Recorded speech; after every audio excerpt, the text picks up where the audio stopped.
Rádio Caractere, o seu podcast literário.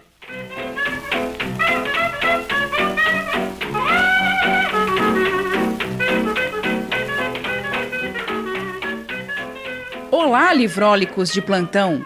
Sejam muito bem-vindos a mais um episódio da Rádio Caractere. Eu sou Suzane Madruga. E eu sou Glênio Madruga, me arriscando pelo mundo das letras hoje, olha. Faz um tempinho que você tá fazendo isso, né, meu bem? É. Cri. Episódio de hoje: Semiótica e Totalitarismo, de Isidoro Blickstein. O livro Semiótica e Totalitarismo nos foi enviado pela editora Contexto como parceria do ano de 2020. Obrigado, Contexto! Exato! Em janeiro de 2020 foi lançado este livrinho pequenininho, mas tão importante. O livro pequenininho, talvez um pouco complicadinho, não tanto. Talvez um pouco longo para quem não é da área. Para quem não é da área de semiótica, de linguística, são 224 páginas e a gente já adianta que o link de associado da Amazon, para quem quiser comprar essa obra delicinha, está como de costume na descrição do episódio. São 7 capítulos, 3 sobre semiótica e os 4 últimos para exemplificar o caso do nazismo. Mas quem faz essa análise? Quem é Isidoro Blickstein? É um mineirinho da cidade de Araguari, nascido no ano de 1938, e além de mineiro, o que já é credencial suficiente para mim, é também linguista, tradutor e semioticista. A formação dele: graduação e especialização em letras clássicas pela USP, mestrado em linguística comparativa pela Université Lumière Lyon 2. Oi? É isso aí. Doutorado e livre docência em letras pela USP. Como tradutor, ele trouxe para a bela língua de Camões, para a nobre língua de Camões e de Machado de Assis. E de todo mundo que usa a língua. Também. Os livros Linguística e Comunicação, de Roman Jakobson, Dicionário de Linguística, do Jean Dubois, Elementos de Semiologia, do Roland Barthes e Curso de Linguística Geral, do Saussure. Essa tradução só com o José Paulo Paes e com Antônio Quellini. Além disso, foi orientador de umas figuras de quem é de letras ou de quem é casado com alguém de letras como eu. Algumas figuras que estão aí na prateleira de vocês. José Luiz Fiorin e Bruno Bassetto. Nomes famosos aí na área. Indo para o livro, tratando da obra, Semiótica e Totalitarismo é um livro que traz um pouquinho do que é a semiótica. O autor, ele circula e apresenta de maneira extremamente didática o que é a semiótica, o que ela vai trazer de elementos para entender um texto, para compreender discurso, para compreender narrativa.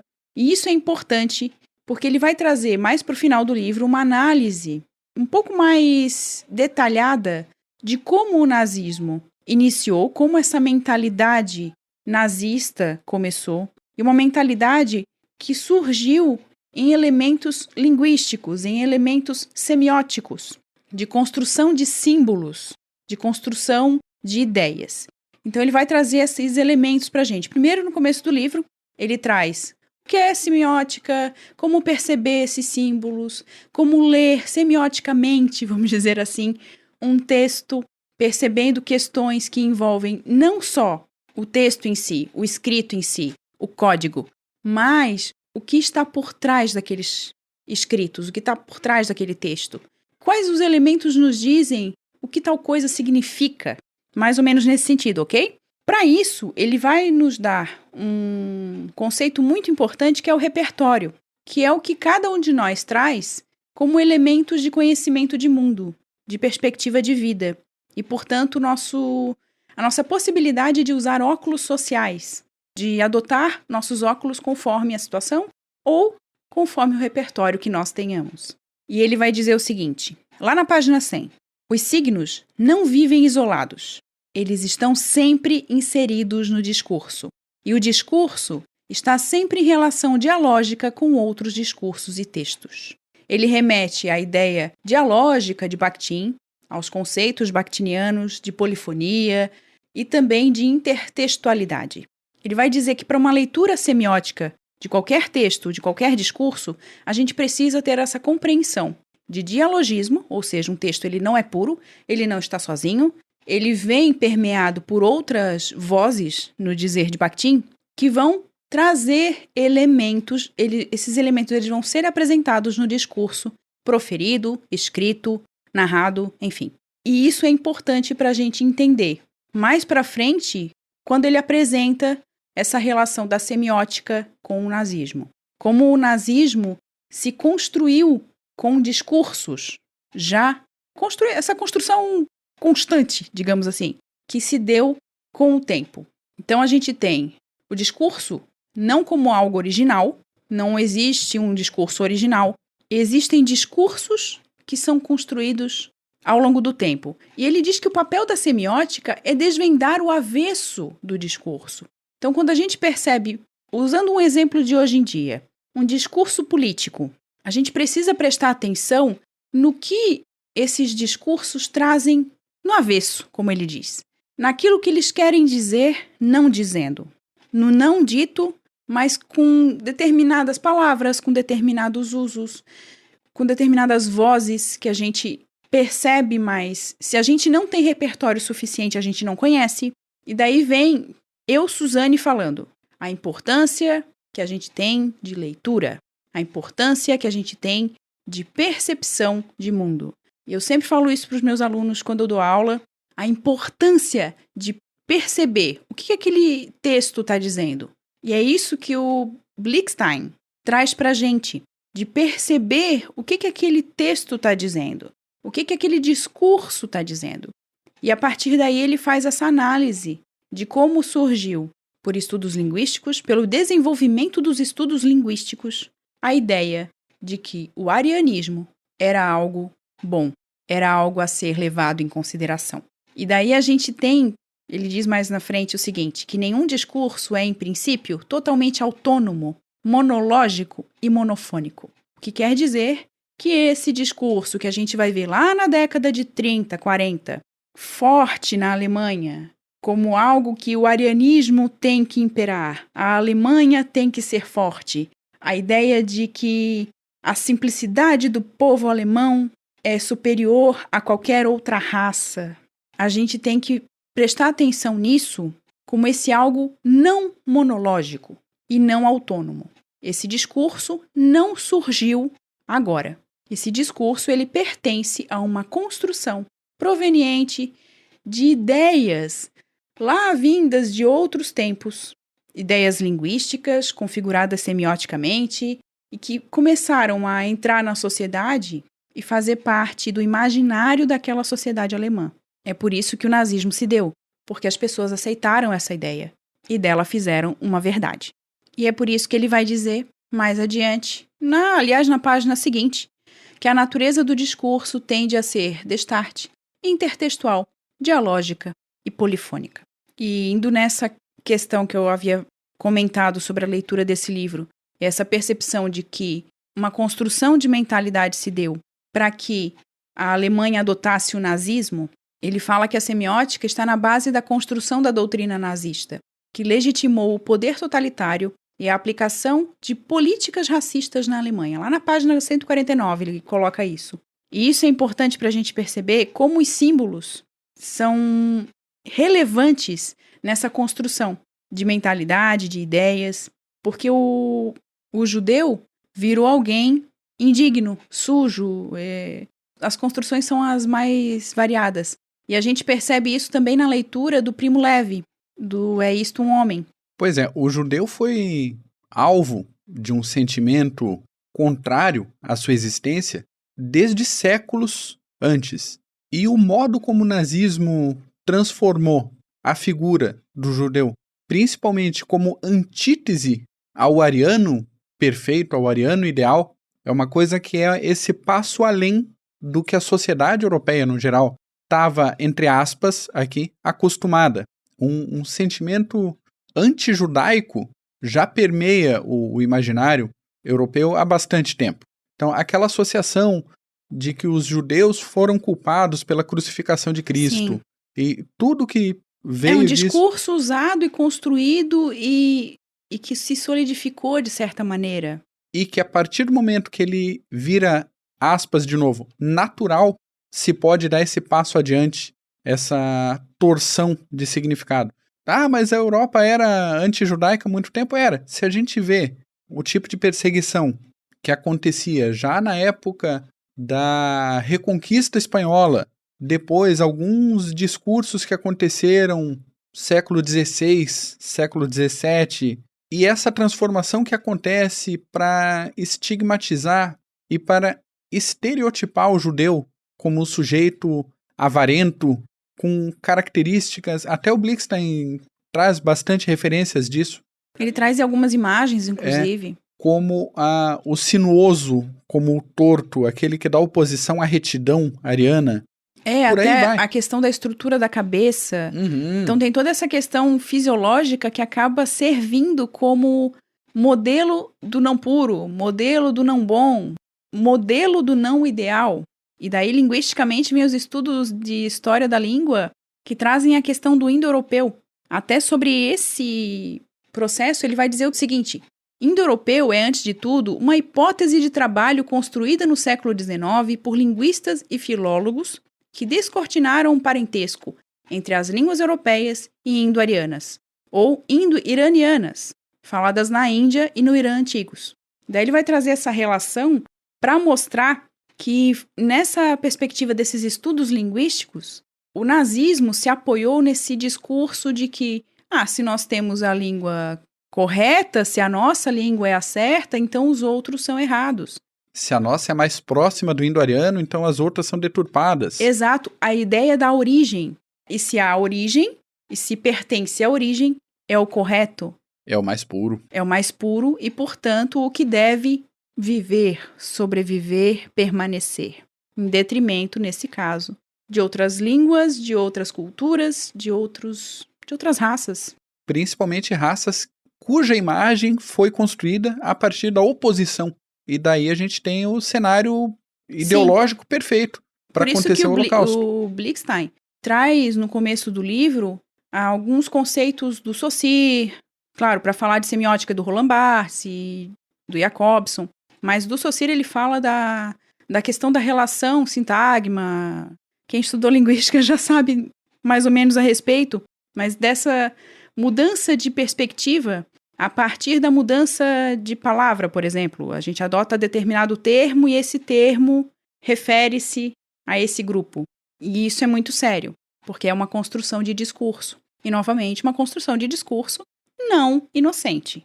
E a partir disso, a partir dessas análises que ele faz a respeito da ideia de nazismo, da construção discursiva do nazismo, ele vai trazer o texto a uma análise um pouco mais breve, mas ele vai trazer pra gente uma leitura do É Isto um Homem, do Primo Levi. Recomendo fortemente. O link vai estar na descrição. Dê uma olhadinha, confira se você tem condições agora para ler, porque é um livro que exige... Não é condições intelectuais, não tem nada a ver com isso, mas condições até emocionais. Porque é um livro extremamente necessário, eu diria. Aliás, eu digo... Ele é um livro necessário, mas duro. De alguém que experienciou, que viveu um campo de concentração.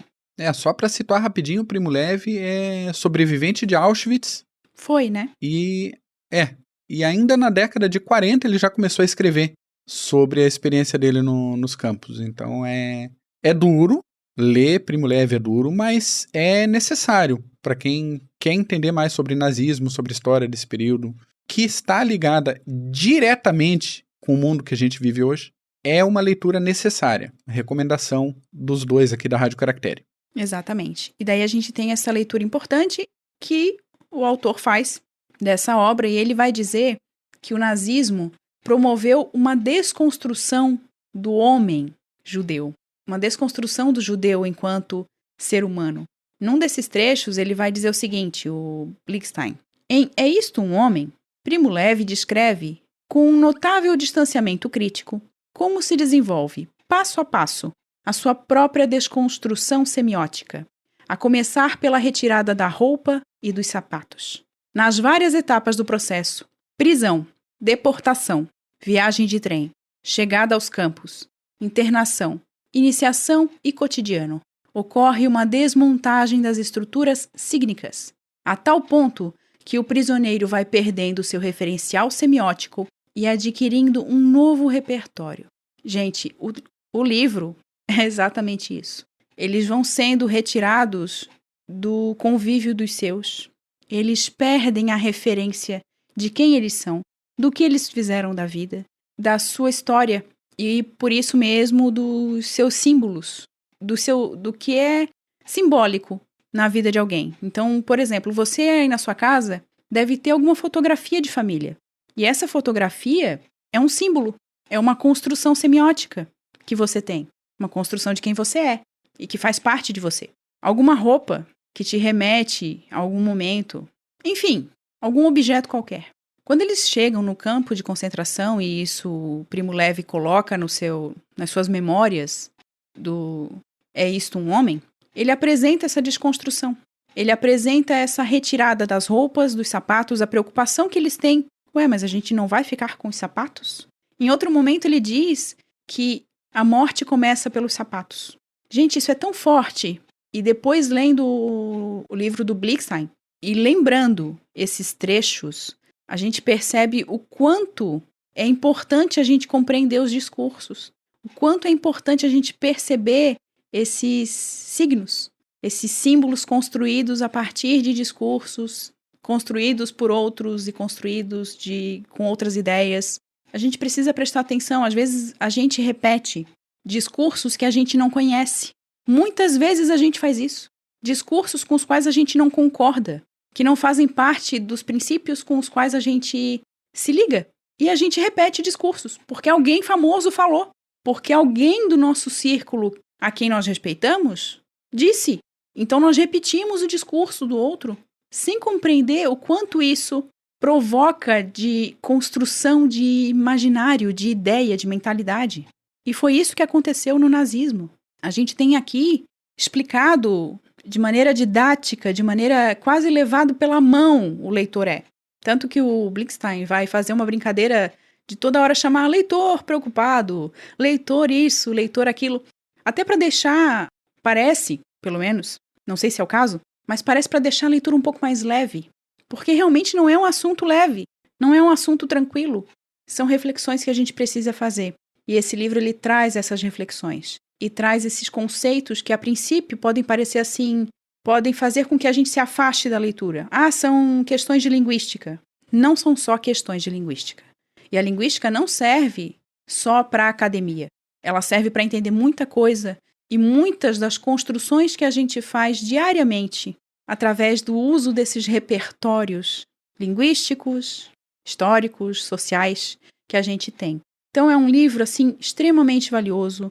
A leitura do É Isto um Homem, sob a perspectiva semiótica, é de uma grandeza que o livro, que já é gigante pelo processo de leitura e pelo que traz, fica maior ainda, pela compreensão que se tem a partir dessa leitura semiótica que o Blixstein propõe pra gente. Então, impressões de leitura de quem não é de letras. Eu gostei dessas conversas do Blixstein comigo, leitor, que ele fala, você leitor atento, você leitor preocupado, Sim. você leitor... Em uma outra situação eu me senti um pouquinho incomodado. Mas a gente entende que... Eu acho que eu compartilho desse incômodo, mas eu compartilho do seguinte modo. Daí vamos ver se é esse o mesmo sentido que você vai trazer. Uhum. Pareceu uma construção de exemplos de coisas que não aconteceram. E daí talvez exemplos que ficaram um pouquinho irreais, vamos dizer assim. Um pouco. E daí parece que ele estava trazendo o leitor, e daí eu compreendo, porque provavelmente para o leitor não atento ou não conhecedor, que não entende determinados termos da linguística e fica preocupado com essa leitura. Ah, não vou entender nada, não vou compreender. Então ele traz de uma maneira como se fosse uma conversa. Em determinados momentos, o que me incomodou não foi a conversa, mas foi o fato de eu não acreditar muito no que ele dizia. Mas aí é uma coisa de leitura minha. Tá? Experiências diferentes de leitor para leitor. Para mim ficou claríssimo assim. Estou fazendo a pergunta certa para levar a argumentação para onde eu pretendo. Eu quero te mostrar isso. Isso. Não faça a pergunta errada. Você, leitor atento, faça essa pergunta nesse momento que eu vou te levar para a explicação. Legal. Uma outra coisa que me deu uma incomodadinha, uma citação dele. O código Libras é um alfabeto de signos visuais para surdos e mudos. Eu sabia que você ia trazer isso. Primeiro, surdos e mudos já é uma explicação equivocada.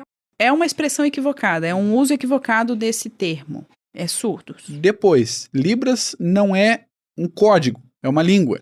Exato. Língua brasileira de sinais. E, por fim, não é somente um alfabeto de signos visuais. Uhum. Então, é uma frase curta que tem 3 equívocos fundamentais para Libras. Mas, de novo, ok, ele é semiologista, linguista, não é um profissional ligado a Libras. Provavelmente não tenha essa relação com os profissionais que trabalham com a Libras. A língua brasileira de sinais é a língua adotada pelos surdos do Brasil, e daí eu uso a palavra surdos e não surdos mudos, ou surdo-mudo, ou qualquer outra denominação. Porque é esse mesmo conceito que eles utilizam, o termo que eles utilizam. Surdo. Porque eles têm o aparelho fonador, a possibilidade da voz e tudo mais. Claro que há uma confusão por conta do sinal de surdo, que remete ao uso do dedo indicador no ouvido, né, na orelha e na boca. Provavelmente vem da origem do sinal, mas isso eu já não sei dizer. Até trazendo um pouquinho dessa questão da Libras, acho que é válido a gente falar um pouquinho disso. A língua de sinais que a gente tem no Brasil, ela foi trazida por uma vertente francesa. Foi criada na França, pelo Abade Lepé, quem quiser vai pesquisar um pouquinho mais. No Brasil, teve até um dicionário de língua de sinais, em 1875, se eu não estou enganada, e teve a criação do INES, que é o Instituto Nacional de Educação de Surdos, que ainda funciona, é uma escola. Tem até a TV INES, para quem tem realmente interesse, gosta de Libras, quer ver mais conteúdo em língua de sinais, fica aí a dica. Procurem nas redes sociais, no YouTube. Eles têm um canal super interessante. Eles trazem notícias em Libras. Eles fizeram a cobertura do carnaval recentemente, em língua de sinais, com entrevista, com dados sobre os desfiles. Então a gente tem esse desenvolvimento dessa língua. Realmente não é um alfabeto. Tá? Os surdos não se comunicam por alfabeto e nem por gestos. Não é gesto, é língua. Só imagina você falar o tempo todo soletrando. Não tem como ser um alfabeto. Não ocorre dessa maneira. Mas quem é você para falar disso? Eu fui intérprete. Então, a gente acaba aqui a questão, porque já trabalhei com língua de sinais por um bom tempo e o entendimento de como essa língua funciona vem dessa experiência.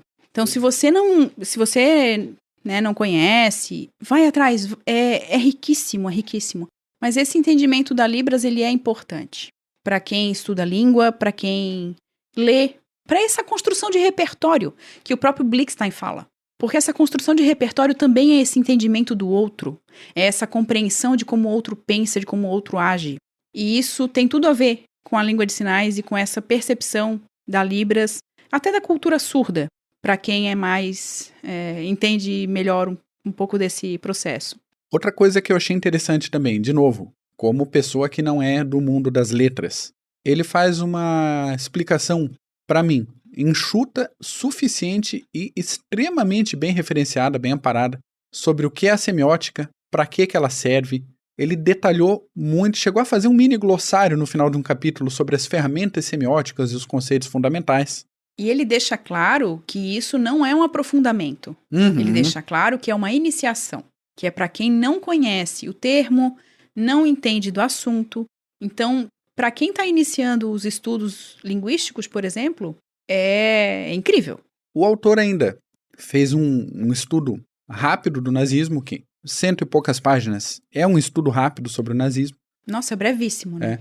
Como exemplo de totalitarismo.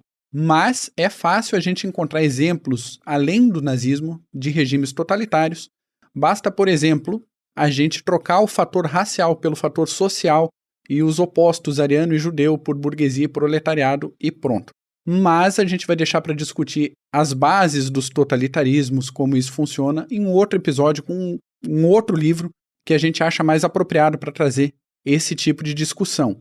Mas principalmente quando você pensar na desconstrução do indivíduo em discursos que possam ser mais preocupantes do que parecem, não se apegue a uma só bandeira política. A gente tem discursos complicadíssimos mais para a direita, mais para a esquerda, e vou condenar político X por tal coisa. Tem que ficar atento o tempo todo.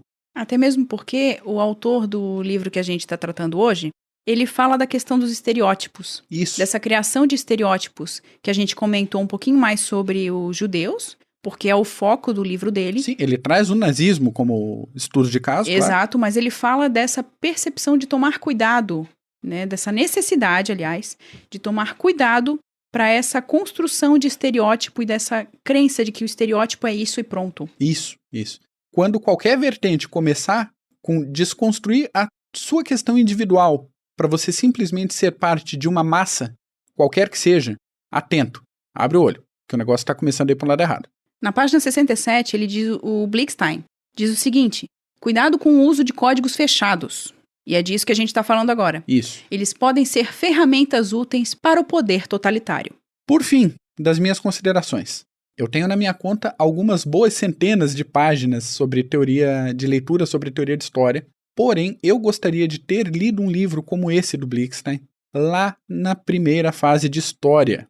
Quando a gente fala em um curso de graduação sobre ler um texto de forma crítica, tem muita gente ainda que entende que fazer isso é obrigatoriamente ter uma postura de esquerda, ou simplesmente sair duvidando de tudo. Só que o duvidar de tudo tem método. Existem maneiras de fazer isso de forma concreta, de ter frutos relevantes com essa criticidade e ferramentas apropriadas para fazer essa leitura, que vai além do que os textos e documentos históricos nos falam diretamente.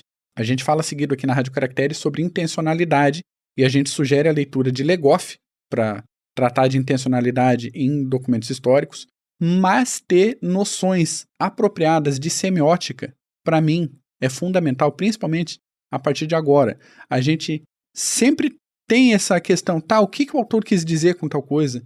O que tal personagem histórico quis O que pode estar no avesso daquela narrativa. Isso, só que até agora eu não tinha ferramentas e seus nomes para ir atrás disso.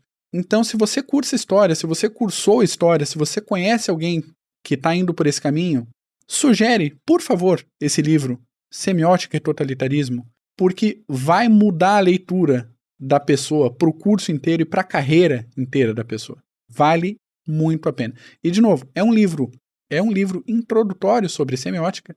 Não vai ter aquela carga, nossa, que teoria pesadíssima. Não, quando o autor começa a ir para uma parte mais complicada, ele cita os trechos ali dos autores, do Saussure, do Barthes, do Bakhtin, seja lá de quem for. E ele parte para análise. Parte para análise e depois ele faz um comentário semiótico e dá uma desmanchada um pouco mais.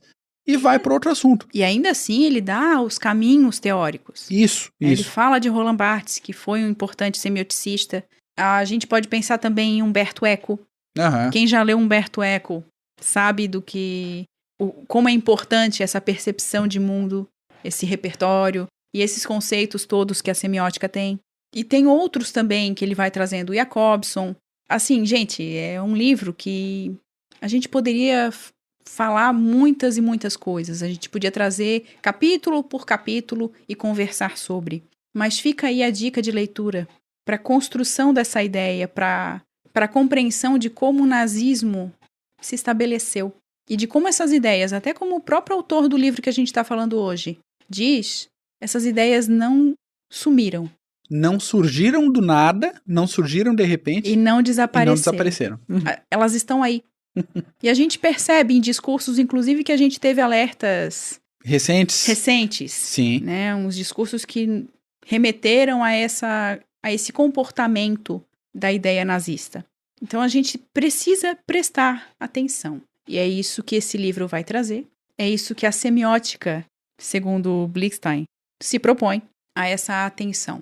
E daí uma atenção que também a gente pode pensar é essa construção do nosso repertório. Ler é uma construção de repertório, observar, escutar. A gente faz podcast porque a gente acredita também nessa força que o ouvir tem. Quando a gente fala as coisas aqui, é para que o outro nos escute. E quando a gente escuta podcast, porque a gente também consome podcast Muito. e muito, também é para isso, é para que a gente aumente o nosso repertório e que não saia julgando estereótipos do nada. E daí é por isso que a gente trouxe também a questão da língua de sinais, que o autor foi um equívoco. E isso não quer dizer que o autor seja contra Libras. E nem a gente está querendo invalidar o autor. Exatamente, a gente está trazendo porque é uma questão que vem em muitas obras, vem em muitos materiais, a gente vê na internet o tempo todo o título linguagem de sinais, língua manual, enfim. Gente, tem uma porção de coisas e a gente só está estabelecendo que, para quem estuda Libras, é língua de sinais, é uma língua com sua estrutura e seu funcionamento. É por isso que a gente precisa aumentar o repertório, por isso que a gente precisa crescer. E crescer dá trabalho, né? Requer esforço. E talvez se na Alemanha o povo que estava empobrecido, sofrendo fome, miséria, dificuldade, tivesse um repertório maior, talvez essa ideia absurda não tivesse pegado. E talvez também se o repertório inclusive de teóricos que defenderam a não existência do nazismo, né, a não existência do Holocausto, talvez também não tivesse pegado. Porque tem gente que acredita até hoje que o Holocausto foi uma mentira. Então, assim, não vamos entrar muito nesse assunto, porque né, o Glênio já tá se coçando. Eu já tô me coçando, porque eu falei num outro episódio de diversas agulhadas que o Daniel Everett deu no Chomsky, e o Blixen dá uma agulhadinha e falou, pô, o Chomsky resenhou o livro do negacionista do Holocausto, pelo amor de Deus. Não resenhou, ele fez a introdução, a introdução, isso aí, assim. Obrigado. E como assim? E pegou mal pro Chomsky e tudo. Falou, pô, peraí, né, presta atenção no que você tá fazendo. Mas isso. Eu não poderia também não citar essa agulhada no Chomsky nesse e a gente episódio. pode pensar o seguinte, hoje tem gente que fala de terra plana, tem gente que fala de não vacina. Então, olha só, os discursos estão aí. A gente precisa tomar cuidado para que esses discursos não ganhem tanta força. Ou que, pelo menos, a gente aumente nosso repertório para dizer isso é válido, isso não. Porque isso só acontece se a gente tem repertório suficiente. Se a gente não tivesse repertório sobre Libras, ia passar. A gente não ia notar essa questão. De símbolos manuais usado pelos surdos e mudos. Então, pronto. Então vem aí essa questão, essa importância. A importância desse livro gente, que leitura incrível, assim. Sensacional, muito bom. Para quem lê e para quem gosta de ler, prestando atenção, se você vai ler um romance que não vai te despertar nada, até ali você vai encontrar questões semióticas. Então, assim, eu acho que não tem leitura que não te traga nada. Qualquer leitor que vai pegar um livro, por mais estereotipado negativamente que seja esse livro, né, que tem muita gente que tem preconceito com a leitura dos outros, esse livro vai trazer alguma coisa. E vai trazer alguma representação, vai trazer símbolos, vai trazer elementos que vão permear esse repertório que a pessoa está construindo. Então, obrigado por acompanhar a gente em mais esse episódio. Um abração para a equipe da Contexto. Fran, abraço apertado para ti, que sempre fala com a gente. Beijo, Fran. Beijo, Fran. E lembrando, leitura faz bem para a saúde. Leia, aumente seu repertório, amplexos literários para você e até semana que vem. É isso, pessoal. Fica essa recomendação fortíssima. Não foi um episódio engraçadinho, não foi um episódio fácil. A gente teve que parar algumas vezes para dar sequência, porque é um episódio muito difícil de fazer, inclusive pelo tema, não pela semiótica em si, mas pelo tema histórico levantado. E por isso a gente agradece quem nos acompanha até aqui, quem ouve o episódio. A gente agradece a compreensão pelo que a gente apresenta de repertório, até mesmo porque a gente não tem tanto repertório assim. A gente tem muita coisa para construir. Então a gente agradece. Se você tiver contribuições a fazer, entre em contato conosco. Os links estão na descrição do episódio. Você pode mandar uma mensagem para a gente de voz, inclusive, pela Anchor. E fica aí a dica fortíssima. Semiótica e totalitarismo. A gente nunca mais vai ler um livro da mesma maneira. Poderia ser esse o slogan do livro. Por isso, então, pega um livro, relaxa o corpinho e até a próxima.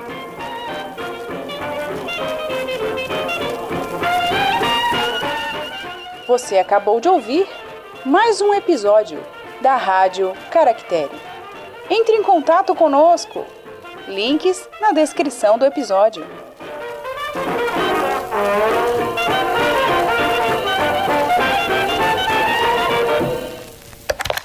Este podcast faz parte da Podcast E. Conheça os demais podcasts acessando podcast.com.br.